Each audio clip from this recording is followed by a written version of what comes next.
What is up, guys? It's me, the ALE Prince. Apparently, you guys do not like Q&As, or you guys are just tired of them, or they're overdone. So, if you guys are wondering, I did delete the video of 100 subscribers, but I'd still recommend you guys to stick around. You guys hate non-wrestling videos, but I like to do them occasionally here and there. It's my channel, I can do what I want. But let's do something you guys like to watch, and that is what if videos, or me rewriting stuff. I decided to do a two-part series because this one is incredibly hard to do just one video. So this is going to be a two episode what if, and it'll just be two different scenarios because it's around about two superstars. So this one's called What If Batista and John Cena never switched brands in 2005.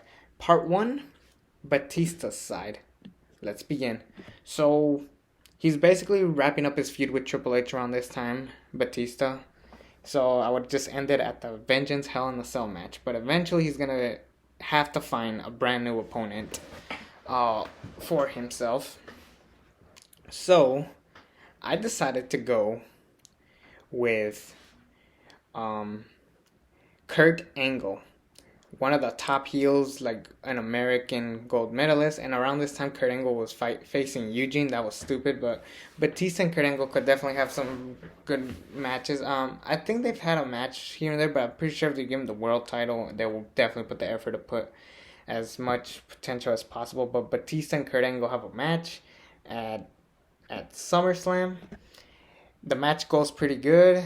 The main event would still be Shawn Michaels and Hulk Hogan, but Batista and Kurt Angle would happen on this show. And then the match ends with Batista hitting the Batista bomb not that far away from the ropes.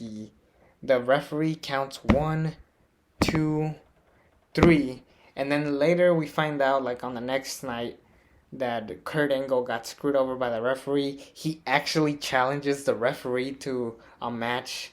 It could be like a good comedy moment, but then Batista said that, all this time you've been crying like a baby about a rematch, and hey, you already beat you, and there's no reason to do it again. And Eric Bischoff comes out saying that, that match is like the biggest draw match or something, the newest thing I've ever seen. So if it ain't broke, don't fix it. And yes, Kurt Angle got screwed over by a referee. He didn't do his right job, but I know what's right. So next time, Unforgiven 2005, it will be Batista, Kurt Angle, the rematch with special guest referee Eric Bischoff. Yes, Eric Bischoff will be the referee of this match. The match goes pretty good, just as well. Kurt Angle does like a moonsault onto Batista, and then as he does the pinfall, Eric Bischoff does a quick count, 1, 2, 3. Kurt Angle is your brand new world heavyweight champion.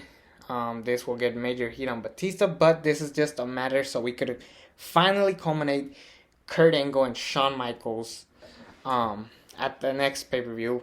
Because at Vengeance, I would book that Kurt Angle does beat Shawn Michaels, and then Shawn Michaels, or Kurt Angle could say that Shawn Michaels can never beat me. So at Taboo Tuesday, we have a rematch, and you guys get to pick the stipulation. I'll probably make it false count anywhere, something big, something unique, something great. And then Batista, on the other hand, he's mad at Eric Bischoff, so Vince McMahon makes a match. Batista versus Eric Bischoff. Loser leaves WWE. Not loser leaves Raw, because we already did that with Edge and Matt Hardy. We do loser leaves WWE, and it happens to be a dumpster match. It goes like, it's a quick squash. Batista power bombs Eric Bischoff into a dumpster truck, and then he just settles off. So Eric Bischoff is no longer the general manager of Raw. So for now on, somebody else takes over. I didn't pick a person to I'll pick Vince McMahon, but he will definitely be a face, but then he'll work his way up to a heel so he could feud with Shawn Michaels and Triple H. Yes, at WrestleMania 22, I will have DX versus the McMahons, Vince and Shane, and a street fight or something like that. DX reunite at WrestleMania 22. That sounds pretty good. Batista, on the other hand, he's done with Eric Bischoff. So then he's ready to face Kurt Angle for the World Championship once again. But they refuse to give him the match immediately. Because now we're going to do Team Raw versus Team SmackDown. Kurt Angle gets eliminated pretty quickly in the match. He actually gets eliminated by Rey Mysterio. That way he could boost up his momentum down the road and people get their attention. Like, oh shit, Rey Mysterio eliminated Kurt Angle, the World Heavyweight Champion. But eventually we get down to the bottom two, and it's going to be Batista and Randy Orton. These two guys have never fought at this point, and they basically just they're ready to fight. Batista's about to get the win, but then Kurt Angle comes back with the World Heavyweight Championship, smacks it on Batista. Randy Orton pins him 1, 2, 3. Randy Orton is your sole survivor. Then he gets the gong by the Undertaker, and Randy Orton and the Undertaker feud at Armageddon in a Hell in a Cell match. Batista's had enough of Kurt Angle's shenanigans. He's saying that he's a shitty world champion and this and that. But then Vince McMahon makes an Elimination Chamber match for the World Heavyweight Championship. It's going to be Kurt Angle, Batista, Carlito, Chris Masters, Shawn Michaels, and Kane. And then we just have the match. It's a pretty good match. Batista comes out the victor finally once again. And then we're all celebrating, and then later we see it on a WWE exclusive, Kurt Angle announcing that he quits WWE. He just says, I quit, kind of like JBL at WrestleMania 25. And part of the reason why I'm doing this is so Kurt Angle could take some break and go to rehab, get cleared around this time. Hopefully he doesn't walk over to TNA, because you're going to want Kurt Angle around. Yes, Kurt Angle had a better run in TNA, but the point is not to give another company an advantage. The point is to get people better and make sure that they're doing okay. So anyways, Kurt Angle takes a break from this. Kurt Angle takes some time off, and eventually he comes back to ECW down the road, but that's another story.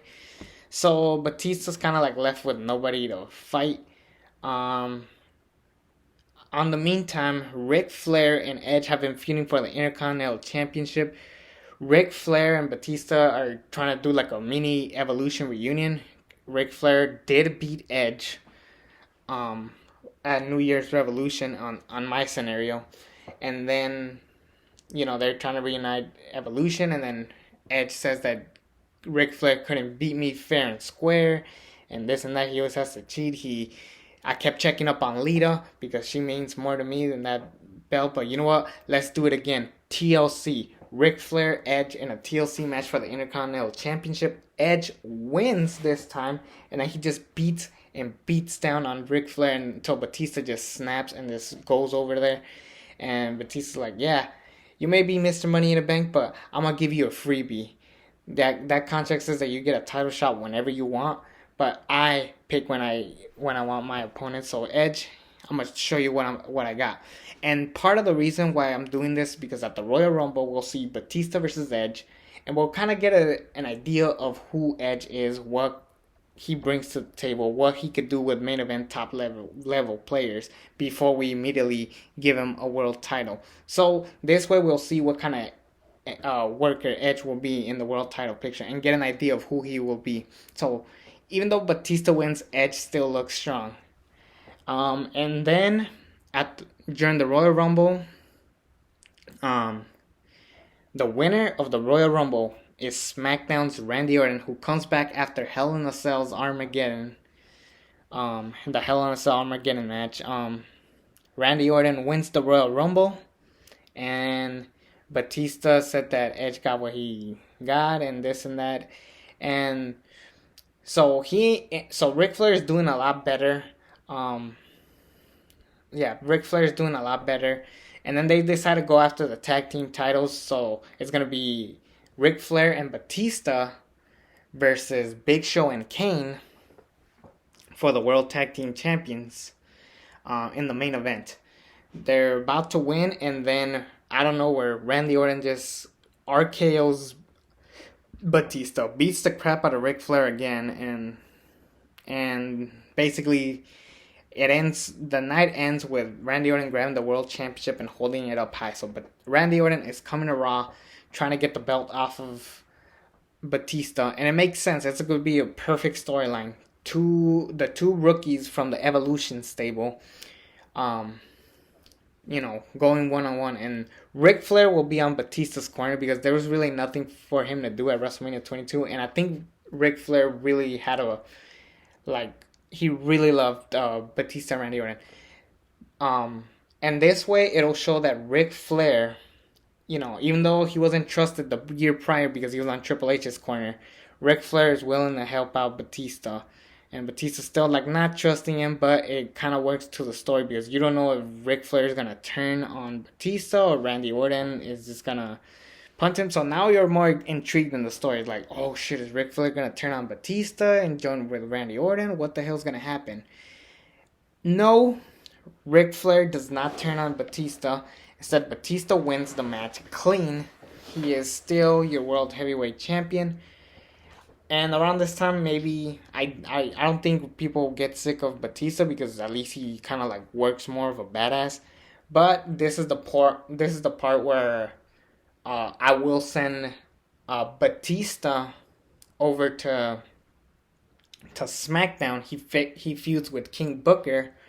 You kind of know where this is going. He feuds with King Booker. King Booker gets the belt. They kind of go a little back and forth with the belt, but not so much to the point that you're just tired of it. But anyways, he feuds with King Booker on SmackDown. Then eventually Undertaker wins the Royal Rumble. Batista loses to The Undertaker at WrestleMania 23. And everything's kind of back to normal. So that is part one of my rebooking of what would happen if Batista and John Cena never switched brands in 2005. So that would be Batista's booking. So part two will be You Can't See Me, John Cena.